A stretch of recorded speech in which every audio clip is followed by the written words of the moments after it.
Hola, ¿qué tal? Mi nombre es Iraíz del Carmen Molina Tinajero y hoy voy a presentarles un breve resumen del artículo Las potencias extranjeras y la Revolución Mexicana, una reacción en 7 etapas de Lorenzo Meyer, que describe la influencia que tuvieron potencias extranjeras como Estados Unidos y Europa durante la Revolución Mexicana, que abarca de 1910 a 1930, y esto presentado en 7 etapas. En la primera etapa, conocida en este artículo como en estado de alerta, vemos cómo las potencias extranjeras decidieron proceder con cautela, observando estos primeros pasos de los gobiernos provisionales de Francisco León de la Barra y el presidente Madero. Sus objetivos de estos gobiernos eran proteger los intereses económicos en áreas como las minas y haciendas, lo que llevó a presiones para restaurar la estabilidad interna. En la segunda etapa de la Revolución Mexicana, Meyer la nombra como la intervención agresiva. La presión extranjera ya se intensificó después de que en la primera etapa fue con cautela.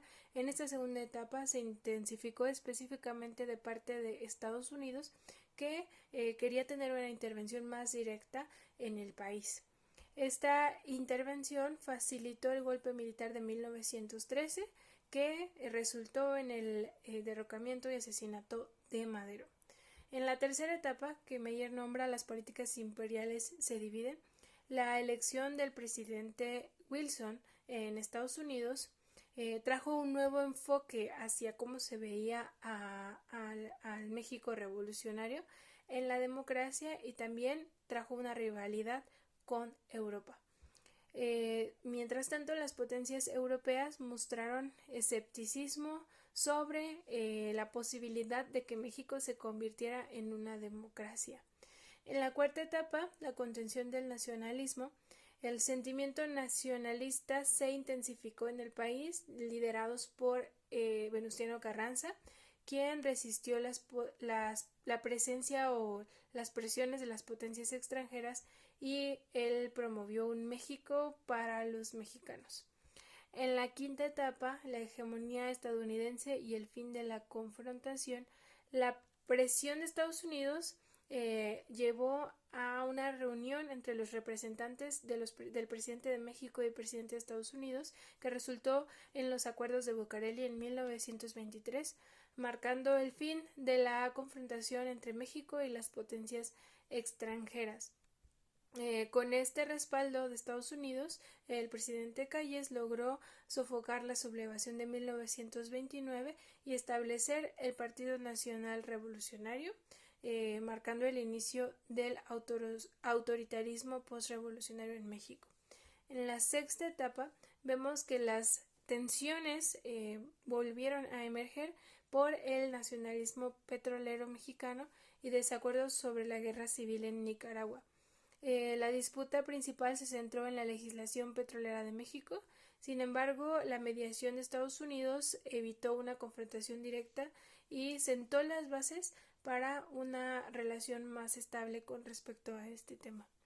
En la séptima etapa, con el respaldo de Estados Unidos, vemos que Calles logró sofocar la sublevación de 1929, y vemos pues la consolidación del autoritarismo y de la democracia.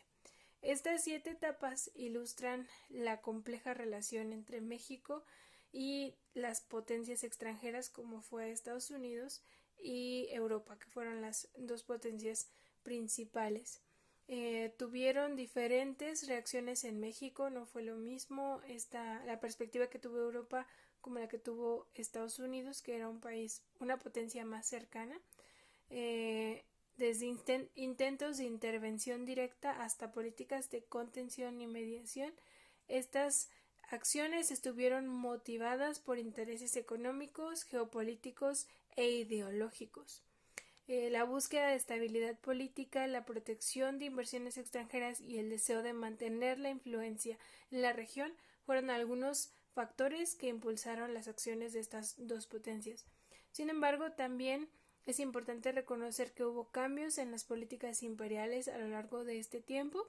reflejando las transformaciones de México como los cambios en la escena política global. Al principio estas dos potencias tenían la perspectiva de México pues limitada, no se involucraban demasiado con este México revolucionario, pero después esto fue cambiando.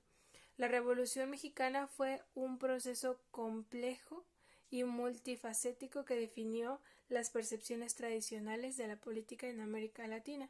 Y vemos también esta política intervencionista de Estados Unidos en el país, con la intención de que Europa no interviniera y fuera Estados Unidos la principal influencia en México, que al final vemos que así lo logró y así sucedió. Vemos que esta política pues tenía intereses económicos de Estados Unidos en el país, y esto es lo que podemos observar a grandes rasgos durante el periodo de la Revolución Mexicana y cómo influyeron tanto Europa como Estados Unidos en este pues largo proceso de México.